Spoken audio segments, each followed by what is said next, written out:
Բաքուն Հայաստանում Եվրամիության առաքելությանը կրկին մեղադրել է իրենց բնորոշմամբ լրտեսական գործունեություն ծավալելու մեջ։ Ադրբեջանական Report-ը կայքը գրում է, իր ձեռքի տակ հայտնված կադրերում երևում է, թե ինչպես են իրենց բնորոշմամբ այսպես կոչված Եվրամիության դիտորդական առաքելությունը շարժվում դեպի Լաչին եւ Զանգիլան, ընդգծելով, որ ադրբեջանական կողմը ուշադիր հետևում է առաքելության գործունեությանը։ Արդեն 3 օր է Բաքուն Երևանին մեղադրում է հրադադարը խախտելու մեջ, սակայն Հայաստանի պաշտպանության նախարարությունը այս տեղեկությունները սակայն հերքում է։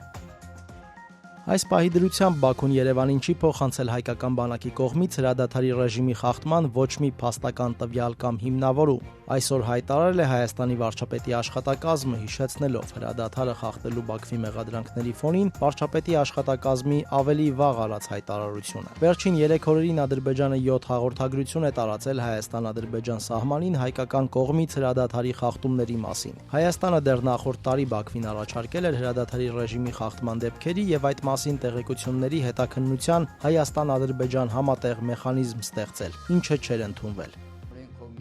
Արցախցի Տիգրան Ուլուբաբյանի նկատմամբ ոստիկանության Լոռու մարզային վարչությունում կատարված բռնության դեպքով քննչական կոմիտեն քրեական վարույթ է հարուցել մի խումբ անձանց կողմից խոշտանգման հոդվածով։ Կոմիտեից ազատությանը փոխանցեցին, որ քրեական վարույթը հարուցել են դատախազությունից ստացված հաղորդման հիման վրա։ Երեք քննչականը դեռ քրեական վարույթ չէր հարուցել։ Նշել էին, թե հաղորդում դեռ չեն ստացել։ Չնայած 29-ամյա երիտասարդի նկատմամբ բռնությունների մասին բազմաթիվ հրապարակումներ էին եղել, իսկ ոստիկանությունը արդեն ծառայողական քննություն էր սկսել։